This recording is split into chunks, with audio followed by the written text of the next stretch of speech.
SwayamPrabha. Digital India. Educated India.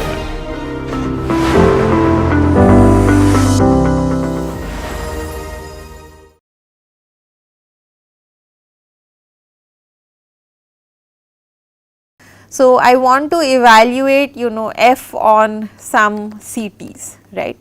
This is my basic idea of evaluation.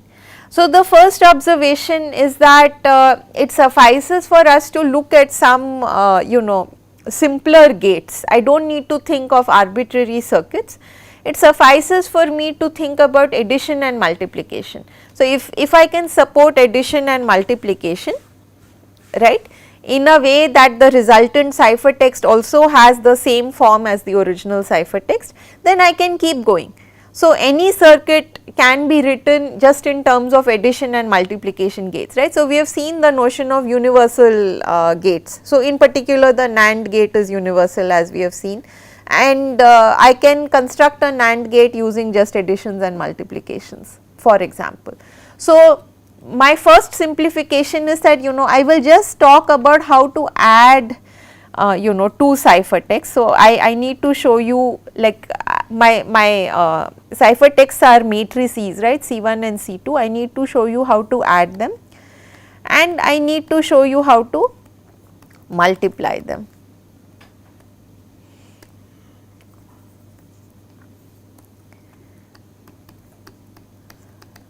Okay.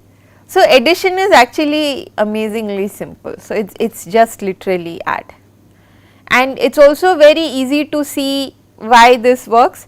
So, by the way, I should mention that supporting only addition is actually very easy. You could do it even in a lot of other schemes.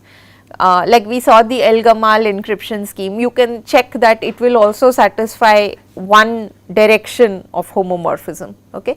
So, here we support both directions, both addition and multiplication. That is what is meant by fully homomorphic. Okay. So, that is what was very challenging to achieve. So, addition is very easy, and like I said, I will very easily prove to you that this works, right. So, my ciphertext is this, right. Okay, I am pointing to C2, so I should write 2 over here, or I will just change the arrow.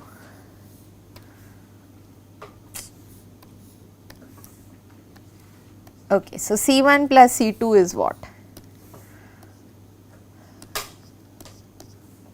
So, AR1 plus mu1G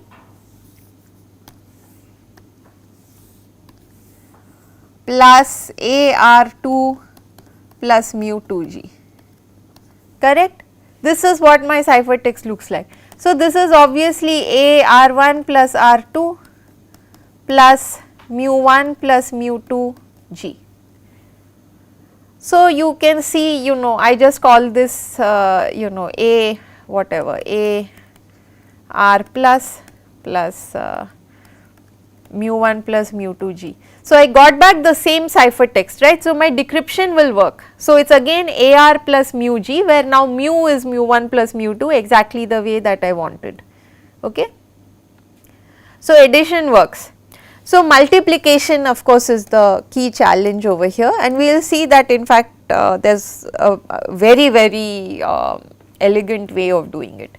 So, to multiply C1 and C2, a first thing to observe is that C1 and C2 are not square matrices, right. So, they are fat matrices, right, n by m. Okay. So, what would be my dream way of multiplying these two ciphertexts? I would love to just multiply them, right, as matrices. I mean, this is the most appealing idea, that whatever circuit I was going to compute on my plain texts, I just compute exactly the same on my ciphertexts, right. My ciphertexts are matrices instead of bits, no matter, but I can add them, I can multiply them. That would be my dream.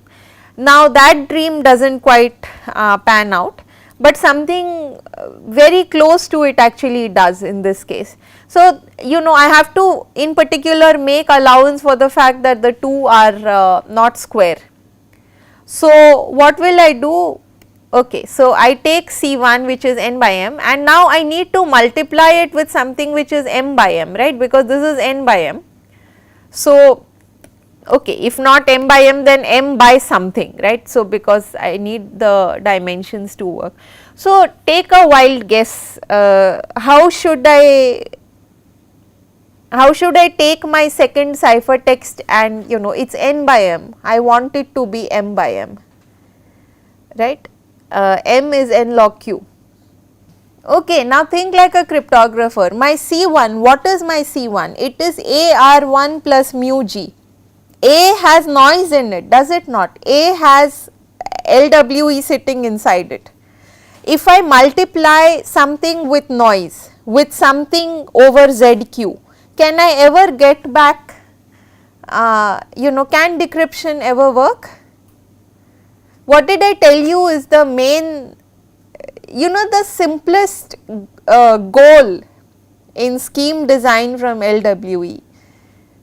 Not the simplest goal I should say, but the sort of the guiding rope that I can hold on to, right. At least that has to hold. The noise should never blow up. Whatever else you do,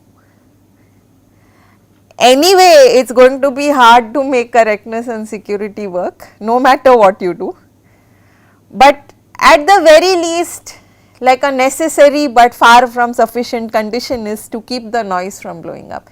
So, since my C1 has noise in it, if I pad C2 with zeros or take transpose or something, will that prevent the noise in C1 from blowing up? What will prevent it from blowing up? Yes, I would like C2 to be a low norm matrix, very good, yes. And what is the only way that we have seen in going from a matrix to a low norm matrix, which also magically satisfies the dimension requirement? Excellent, exactly, pretty much. I mean, so GSW came up with this, you know, from air, right. Here we are giving you each piece and saying that, okay, I told you I want to like flatten down these entries, right, because the noise will blow up otherwise, and I gave you exactly one method to do it, right, and we also noted that the dimension will blow up, right, and I also told you that m is n log q, and that is what we are missing. So, very good. G inverse C2, okay. And you know, why should this work? So, first of all, with the addition, you know, let's keep it as an exercise that this decrypts. I want to argue that decryption of C1 plus C2 is trivial because, you know, it is merely AR plus mu G. So, you know, I showed you how to decrypt AR plus mu G, and this is, you know, exactly that. So, this should certainly work. Now, for multiplication to work, you know, would need a little more work. So, let us see, okay. So, I have T, which is my key, C1 G inverse C2. Okay, this is my you know, first step of my decryption. So, after that there is also the G inverse W that we do later, right.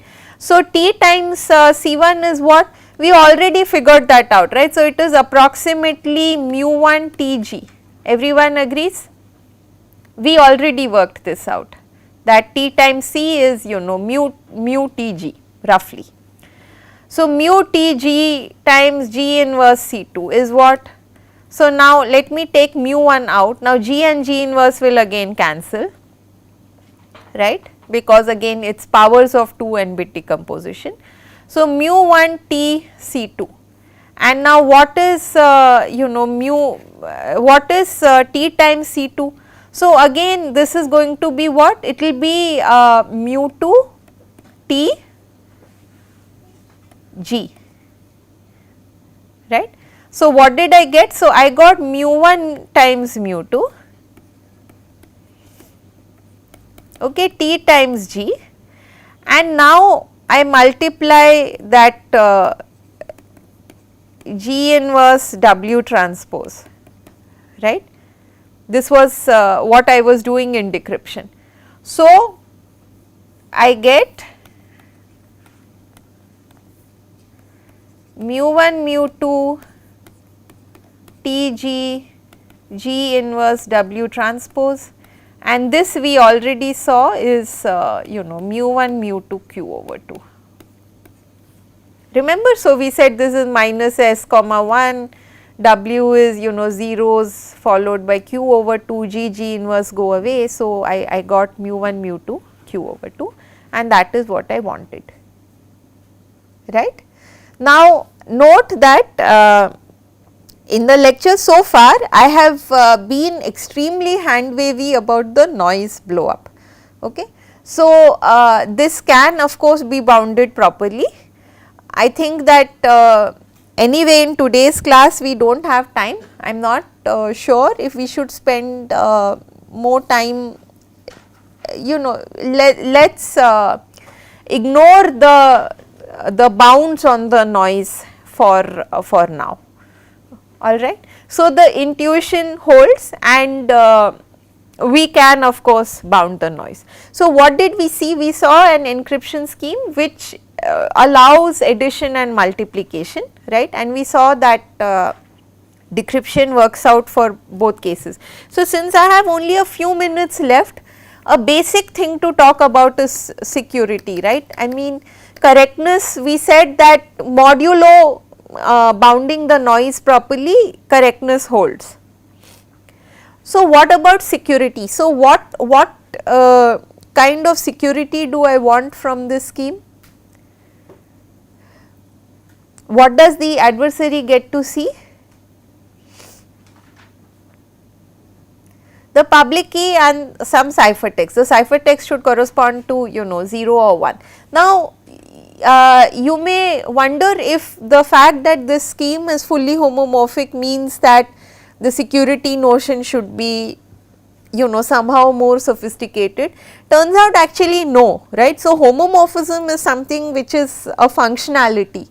It does not mean additional power to the adversary. The adversary still does not get any secret key, right. The adversary only gets the public key and some ciphertext. So, it will suffice for me to show that the ciphertext and the public key do not leak anything about the message. So, now what is our public key? Our public key is A, which is in turn a random matrix B and some LWE sample. This is our public key. And what is our ciphertext? It is AR plus mu G, right. So, there is a very simple security proof. Okay. So, in step 1, I replace A by random, and this will hold by LWE, correct. So, this is again like the argument we did yesterday. So, the ciphertext is a function of the public key. So, if I change the public key, I can still generate the ciphertext. So, no problem. So, I replaced A by random, yeah, and now so now my public key is completely random. B was anyway random. Now, small b, which is the LWE sample, also became random. So, my public key is completely random. And now, what is my ciphertext? AR plus mu G.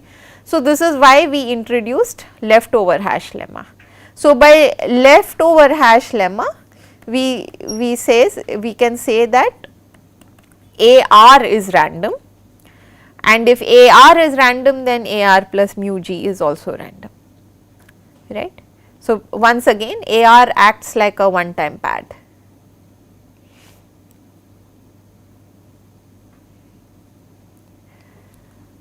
Okay. So, I always find it very cool that this problem was open for such a long time.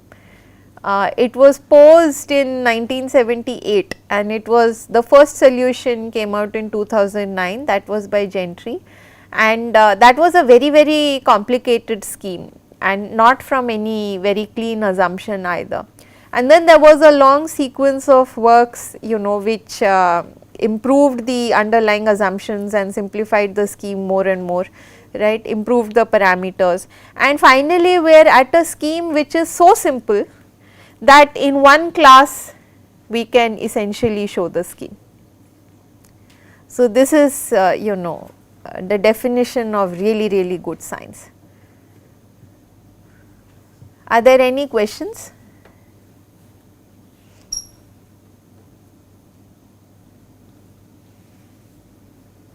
Is the scheme clear to everybody? The reasoning, the correctness, why homomorphism works, and security is very easy. It's just what we did yesterday, but instead of using LWE twice, we use LHL and LWE. And by the way, if you want to use LHL, you don't need the Hermite normal form that we used last time of LWE. So, you can also have a basic PKE, obviously I mean FHE is in particular a PKE, but you can have other variants of PKE as well. So, there are many by now.